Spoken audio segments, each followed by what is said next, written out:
There's a Chinese proverb that says that the best time to plant a tree was 20 years ago. And of course we should have done that.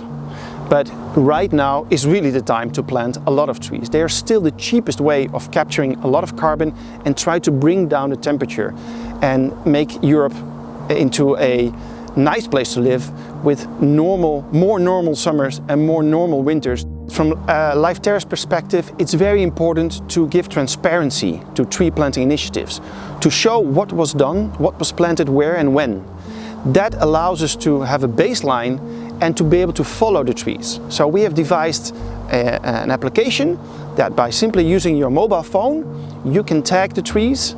Those will be your trees that you have planted, that you have contributed to. And we'll be able to follow them into the future by satellite tracking, by measurements in the field. I think one of the parts that we're most proud of is our education program, what's called Terra Mission. We have had more than 8,000 teachers from more than 26 countries already implementing this in their classrooms. And afterwards, of course, the challenge is to get these kids out of school into the field and plant trees with us. Yeah, for us the educational part is very important because we see it as a pillar of sort of the new generation becoming aware of not only the problems but also the solutions. If you as a young person are able to get that knowledge, you will be much more motivated to engage with that in your future career or in your future studies. Life Terra is right now planting already in 13 EU countries, and hopefully this year we're going to add 3 or 4 more. We want to get to the European coverage.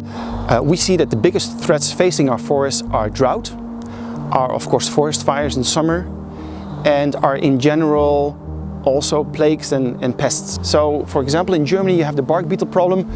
That is also not exclusively for Germany, it's very strong in Czech Republic, in the north of France, and it's really wreaking havoc on our forest. And since the trees have every time less water, they're more vulnerable. What is the answer? We do not pretend to have the answer, but we do see that wherever we plant more multi-species, so not only focusing on monocultures, but trying to get multi-species, try to look at climate resilient species, which trees can survive with less water, those would be the ones that will hopefully survive in the future. So those are the ones that we have to plant right now. What we're really proud of is our collaboration with all kind of entities that support Life Terra, who are our most favorite donors. We have children that have been gathering money from their networks to plant 10 or 20 trees, and then we have large companies like, for example, Ernst & Young, who are on their way to have 100,000 trees in the Life Terra platform. And so we create this very nice atmosphere of people trying to get involved in this climate action. And the feedback that we get from the employees is fantastic because they get their hands dirty, but they're also supporting the local community. They talk with each other.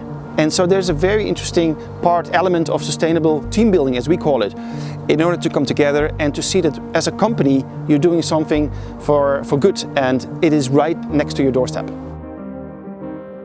So what makes me really hopeful is the enthusiasm of not only the young kids, because they love tree planting by default, but also, adults who really come home and say, hey, I learned something about tree planting, I see how important it is, and I've become more aware of climate change and its impact.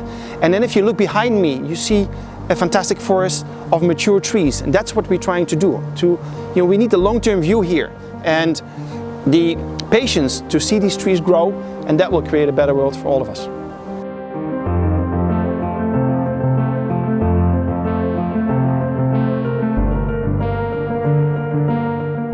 Life Terra is co-financed by the European Commission through the LIFE program.